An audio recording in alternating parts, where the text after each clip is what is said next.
Y estamos de regreso aquí en Cuesta Arriba, Salud Financiera. Gracias por continuar con nosotros como lo hace todos los días a las 12 del mediodía en el 8.3 de Televisión Abierta. Y también recuerde que en www.unife.mx, ahí también en la sección de streaming, nos puede ver todos los días, de lunes a viernes a las 12 del mediodía. Y precisamente abordando pues temas que le importan, que le interesan a usted, porque son algunos trámites, cuestiones económicas, que pues vivimos día a día y es importante pues estar al tanto de ellas. Y precisamente hoy vamos a hablar de un tema sumamente interesante que además es importante para la toma de decisiones de las familias en México, porque comprar una casa, además de ser una de las decisiones más importantes en la vida de cada persona, también es pues un proceso que puede generar estrés, que puede generar pues un sinfín de dudas, que puede ser muy lento y que además puede ser muy tedioso. Bueno, pues esto se puede evitar si siguen algunas medidas correctas para comprar casa o para vender casa.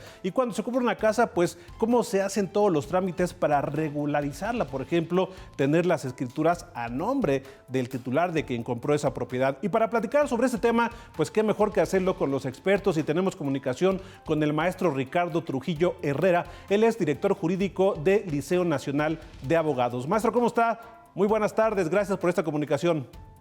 ¿Qué tal? Muy buenas tardes. Muchas gracias por la invitación y un fuerte abrazo y saludo a todos tus televidentes. Gracias, maestro. Bueno, pues precisamente yo veo su actividad en redes sociales y bueno, hay mucha orientación precisamente para las personas en algunos trámites legales. Y bueno, recientemente se refirió pues al tema de la escrituración, las propiedades de nuestro país. Y bueno, quisiera para las personas que nos están viendo que esto sea pues a manera de orientación. Por ejemplo, cuando una persona va a comprar una casa, un terreno, un departamento, vamos, la parte económica pues quizás ya ahorró para el enganche y está dado por descontado, pero en la parte jurídica a veces la letra chiquita, a veces se nos van algunas cosas. ¿Qué es lo que debemos de tomar en cuenta cuando vamos a adquirir un bien inmueble y que después no nos traiga problemas jurídicos? Sí, bueno, mira, es una pregunta muy interesante la que haces y de hecho seguido me la realiza. Pero fíjate que te quisiera aclarar un punto, o quiero aclarar este punto, porque muchas personas confunden, por ejemplo, las escrituras y piensan que las escrituras es prácticamente lo mismo, por ejemplo, que una factura de un vehículo. Es decir, te pongo el ejemplo rápido. Cuando nosotros compramos un vehículo, pues nos dan la factura, nos las endosan, hacemos ahí la responsiva y con eso ya podemos hacer algún trámite de cambio de propietario, el cambio de placas, etcétera. Muchas personas piensan que las escrituras es algo parecido, que el que tenga la escritura puede endosarla o inclusive si pierden la escritura, pues pueden hacer mal uso de ella y quitarle la casa. Y no es así. ¿Por qué? Porque existe en todos los estados de la República Mexicana un instituto que, por ejemplo, en la Ciudad de México se llama la Dirección General del Registro de Propiedad y de Comercio de la Ciudad de México. Ahí es donde se inscriben todas estas escrituras públicas para saber quién es el propietario. Entonces, ¿cuál es la forma más segura para poder llevar a cabo una compraventa de un bien inmueble? Pues la ley nos marca que debe de ser a través de un fedatario público, es decir, a través del notario. Entonces, el notario, ¿qué requisitos son los que va a pedir para poder llevar a cabo esta compraventa? Pues va a pedir primero la escritura de la persona que está vendiendo. Va a pedir también las credenciales del lector de las dos personas, es decir, del comprador, del vendedor. Va también a solicitar el notario los antecedentes registrales del Registro Público de la Propiedad y del Comercio, que es donde debe de estar inscrita esa escritura y el propietario. Y también los antecedentes de no gravamen, es decir, que no haya alguna inscripción o que esté hipotecada esa casa, entre otros requisitos más. Esto es lo que pide un notario.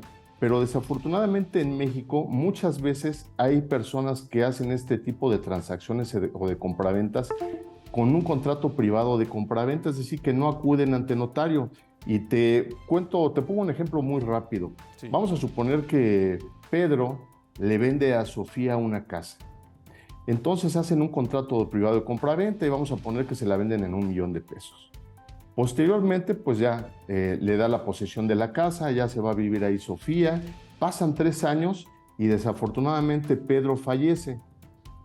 Pero cuando fallece, deja un testamento donde 5 años atrás le dejaba en herencia a su esposa esa casa.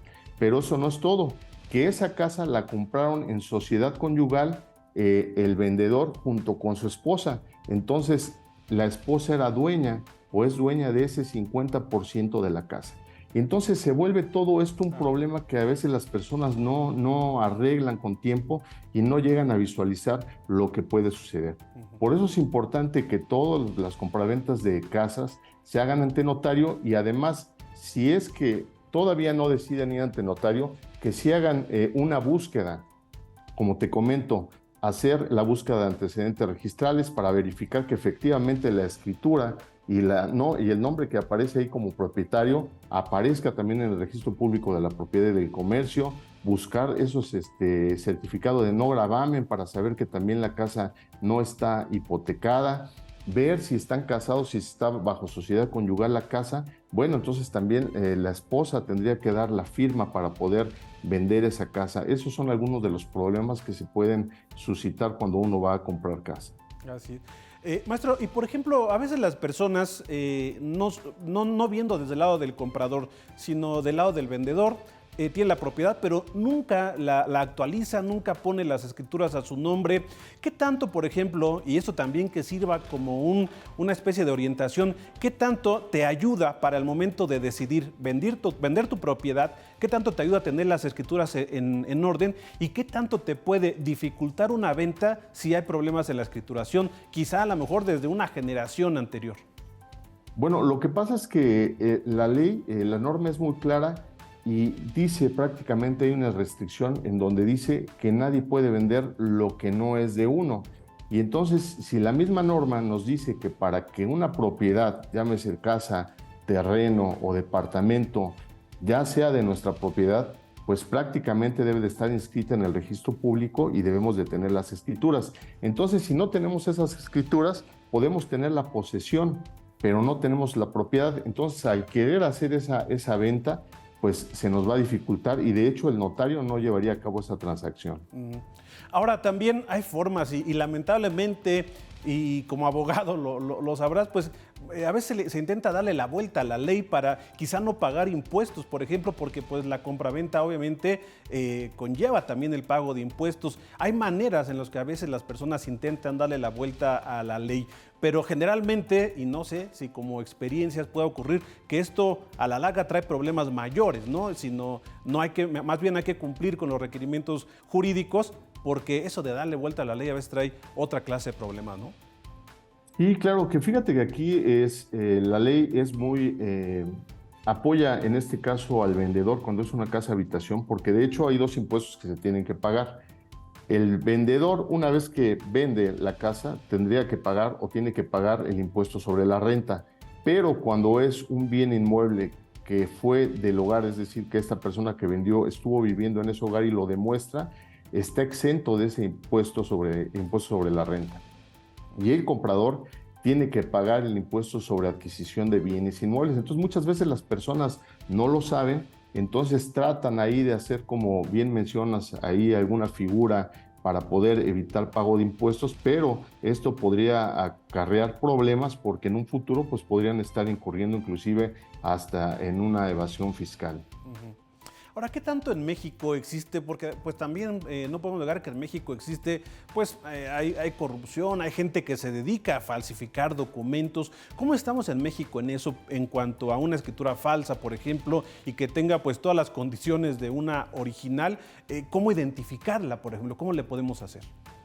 Sí, efectivamente hay muchas personas que son gestores, entre comillas, que tratan inclusive o prometen que llevan a cabo juicios mucho más rápido, que les regulan su propiedad y les dan una sentencia falsa en este caso y con eso tratan de inscribir en el registro público de la propiedad. Entonces la forma mucho más fácil para saber que esa escritura es real es, bueno, primero puede uno acudir a la notaría a preguntar si efectivamente el notario emitió esa escritura, solicitar los antecedentes registrales, porque ahí en los antecedentes registrales pues viene el folio real, vienen todos los datos de ese inmueble, inclusive quién se lo vendió a quién, toda la historia, y con eso ya podemos saber si son reales o verídicos los datos de la escritura pública. Ahora, es caro y esto también es importante porque muchas personas no hacen esto porque, pues, por no gastar, ¿no? Y obviamente sabemos que a veces los trámites notariales, pues, no son baratos, pero más o menos en cuanto al tema de la escrituración, ¿es caro? ¿No es muy caro? ¿Cómo lo ves? Pues mira, más o menos una escrituración cuesta alrededor de entre el 4 y el 7% del avalúo de la propiedad. Pero créeme que es mucho más barato hacer el trámite bien y pagar ese tipo de pago ante la notaría, que después tienes que llevar a cabo juicios y te va a salir mucho más caro en un futuro que hacerlo bien desde el principio. Hay unas personas que cuando van a vender una propiedad que, bueno, ha estado irregular en términos precisamente del papeleo, buscan decir, bueno, pues mejor lo doy como una herencia, no como una venta, lo doy como una donación. No sé si esto sea ilegal y tú nos dirás en este momento, pero a veces precisamente con esa intención de evitar algunos pagos, se busca esta figura, mejor no la vendo, mejor hago como que la dono, mejor hago como que la heredo. ¿Esto es válido? ¿Es ilegal? ¿Se puede hacer? Bueno, mira, hay una figura de donación precisamente que cuando es entre familia, en este caso, por ejemplo, padre y madre e hijo, puede donarle la casa en vida y es exenta de impuestos, es decir, es a título gratuito y está perfectamente avalado por la ley y no hay ningún problema. En el caso de las herencias, pues en realidad el testamento es únicamente la voluntad de dejarle la propiedad, por ejemplo, a tu hijo, pero no hay tampoco traslado de propiedad. Una vez que ya tienes el testamento y que desafortunadamente fallece tu padre o tu madre que te dejó una casa, tendrás de todas formas que acudir ya sea al juicio testamentario para poderte adjudicar la casa, o si no hay ningún problema con los demás herederos o a lo mejor eres único heredero, podrás acudir también directamente a la notaría para llevarte a cabo la adjudicación por herencia del inmueble. Pero al final del día tienes que hacer esos gastos para que estén en regla los bienes inmuebles. Y además es importante que lo hagan. ¿Por qué? Porque en un futuro inclusive si necesitan solicitar, por ejemplo, un crédito hipotecario para algún negocio o para alguna situación, pues no te va a prestar el banco si el inmueble no está a tu nombre. Si necesitas tú vender también esa casa para comprarte otra o cualquier situación, pues tampoco la puedes vender si no está a tu nombre. Si tú necesitas también inclusive poner algún negocio o a lo mejor alguna construcción, pues en los requisitos también siempre te están pidiendo prácticamente las escrituras, hasta para el cambio de nombre del agua, ¿no? Por ejemplo, del predial, pues te piden las escrituras. Entonces, créeme, y todos los que me escuchan, es mucho más barato que hagan bien las cosas desde el principio, que se eviten problemas a futuro, que dejen una propiedad con escrituras a otro nombre o que compren una propiedad a una persona que tenga las escrituras pero que no aparezca, es decir, que no sea el dueño, porque al final del día pues no hay traslado de dominio y pueden tener muchos problemas. Y entonces ya van a tener que hacer otro tipo de juicios. Por ejemplo, van a tener que esperar 5 años para poder llevar a cabo un juicio de prescripción positiva por el paso del tiempo y de buena fe, o tendrán que hacer, por ejemplo, si no hay escrituras, una inmatriculación para poder registrar o inscribir la posesión, o otro juicio que también se denomina firma y otorgamiento y firma de escrituras. Es decir, la verdad es que se va complicando más. Por eso lo mejor y la mejor recomendación es que si van a comprar una casa, lo mejor es que también se pueden acercar a una inmobiliaria, porque además las inmobiliarias no le cobran un porcentaje al comprador, sino más bien cobran el porcentaje al vendedor. Entonces se pueden acercar a una inmobiliaria. Ellos pueden hacer la revisión de los documentos, por lo regular ya trabajan también con notarías, y pues todo hacerlo perfectamente legal. Si uno quiere vender la propiedad, pues puede hacerlo también uno mismo, acercarse a una notaría a la más cercana de su casa, o contratar también una inmobiliaria que cobra un porcentaje por estar corriendo el inmueble. Uno ya no lo tiene que ofrecer ni nada, y también te llevan de la mano en la notaría para poder llevar a cabo este traslado de dominio. Entonces, maestro Ricardo Trujillo, para las personas que nos ven en este momento, que pues nos están observando y dicen, bueno, pues voy a poner en orden mi casa porque ya es mía, porque me la dejaron mis papás, porque la compré, terminé la hipoteca, pero no he arreglado las escrituras. Entonces, para que quede muy claro, ¿cuál es el primer paso si yo ahorita no tengo las escrituras de mi casa y quiero ya regularizar todo esto? El primer paso, el segundo y el tercero, maestro.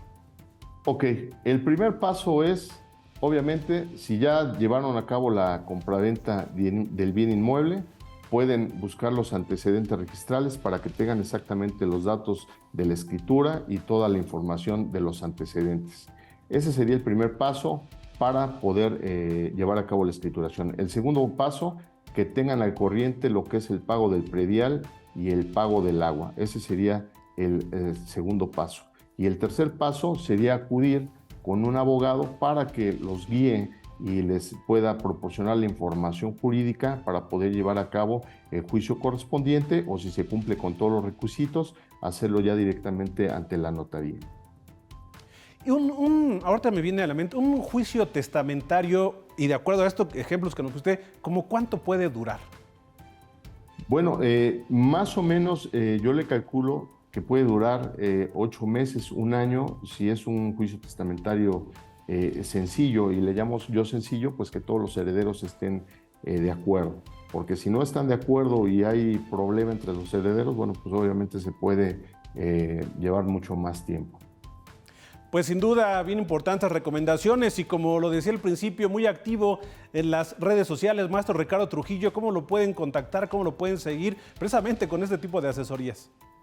Sí, me pueden contactar, por favor, ahí a través de la página de internet www.escrituratucasa.com, o mandarme un WhatsApp al 56 30 26 13 78. Pues ahí está el contacto. Maestro Ricardo Trujillo, te agradezco mucho que nos hayas aceptado esta charla bien interesante. Además, pues ilustra muy claro lo que ocurre en México, porque nada más como última pregunta, y de acuerdo a tu experiencia, la cultura de los mexicanos no es estar en orden en los papeles. ¿Tú cómo ves? O sea, ¿los mexicanos tienden a ordenar los documentos en la casa o falta esa cultura? Bueno, la verdad es que tenemos la cultura primeramente de comprar a través de un contrato privado de compraventa y no revisar antecedentes ni documentos. Esa es la cultura que se tiene en México, entonces hay que guiarlos en ese sentido. Pues te agradezco mucho, que tengas muy buena tarde y gracias por esta comunicación. Igualmente, hasta luego, buena tarde y un fuerte saludo a todos tus televidentes. Gracias al maestro Ricardo Trujillo Herrera, director jurídico del Liceo Nacional de Abogados. Vamos a un corte, regresamos con más información aquí en Cuesta Arriba, Salud Financiera.